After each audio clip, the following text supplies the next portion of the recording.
Hey guys, this is a Rocket Engineer. I'm back with you with another video.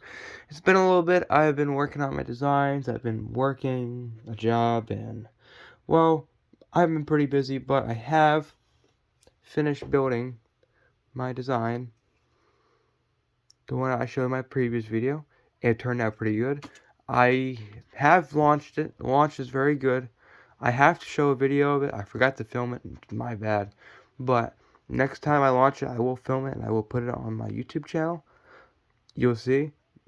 And so basically, I have been working on me and my friend's not here right now. We've been working on this design. We call it the V. I think it was like, I think it was called the V something. It was like I think we call it the V4 or something. Basically, it's kind of, it's not really 100% accurate, but it's basically what do you call it? A reactor of the V2 rocket from basically it's a copy of the V2. It's not perfect, doesn't look 100% accurate. It doesn't, because the V2 obviously you can see has the colors on each side going down. The one we built, the only difference really is that that's black, all black, that's all black, and that's all white. I mean, we were gonna go in more specific detail, but I didn't have the time. We might do it in another video.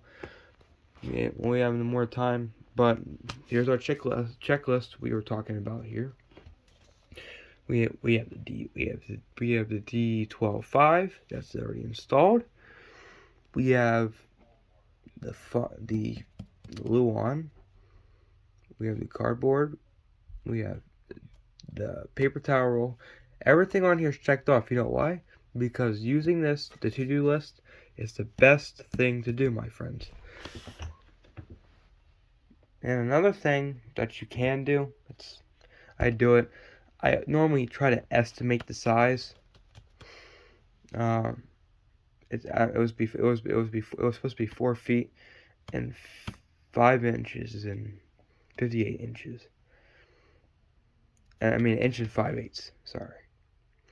And I try to make them to scale, but it's kind of hard to make them to scale because you don't know how big it's gonna be. But it's all done. I have it right here. This is it. Oh, and one thing I didn't add on my to-do list, the nose cone. We made the nose cone. Now, this is something really good to do. Easter just ended. You might be able to still find them. It's kind of hard. This is an Easter egg. That is Easter egg. Basically, custom nose cones are pretty easy to make. I make them all the time. But my sister just finished their Easter egg hunt, and they were about to throw away all the Easter eggs out. I got a big whole bag of them right here. These things right here. Life-saving. You can make so many rocket nose cones with these. They're not the most pointiest, but you can use them. My friends at school have launched them before, so they do work. It does produce a little tiny bit of drag, not much, just a tiny bit. But here it is. It is about 4 feet tall. That's the engine. Nose cone. Nose cone does come out. Here's a parachute. And these, basically, my friend had a volcano kit, and basically he made it, used it, and trashed it. And basically, instead of having like the S design where it's like tight, and then you have a lock up here, then a lock here, we basically the volcano on top was so tight on these engines that it actually grips it so tight to where the point is it will not move. It will not move. I've tried. So here's the engine. These are huge. This is a D12.5. It 100% will lift your rocket, trust me. God's honest truth, it will lift it. This thing, it's a little tiny bit overkill, not much, just a little bit. So when this thing launches, it's gonna go pretty fast. And the power, and when I made this, I made sure the power in this sucker could because the amount of lift this is going to do, it could rip that sucker right out. So I put this really expensive wood glue on it. Then I have some supports in there. Basically, they're going through the other side. Basically, if this thing puts out too much thrust, it shouldn't affect it. Quotes on shouldn't. But, who knows?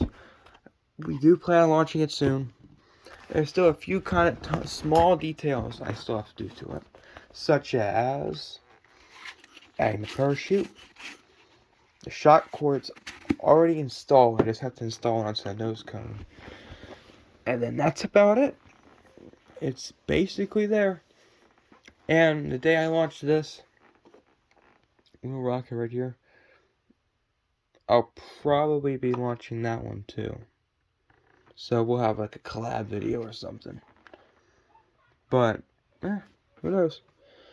Depends on if I'm busy. I'm always busy. Well, there's my video. If you guys any questions, leave them in the comments. I'm very open. Any questions I can most likely answer. I know a lot about rockets. I know a lot about model rockets. And one thing, I wanted to do this, but he wasn't doing it. I wanted to put 4 fins on this. Because 4 fins, when it goes up, it won't be as wibble-wobbly. But as long as you got the center of gravity perfectly aligned on this, you're good. Like, I'll probably make a video tomorrow on how to tell if you have the perfect center of gravity. Basically, you have to find his balance point.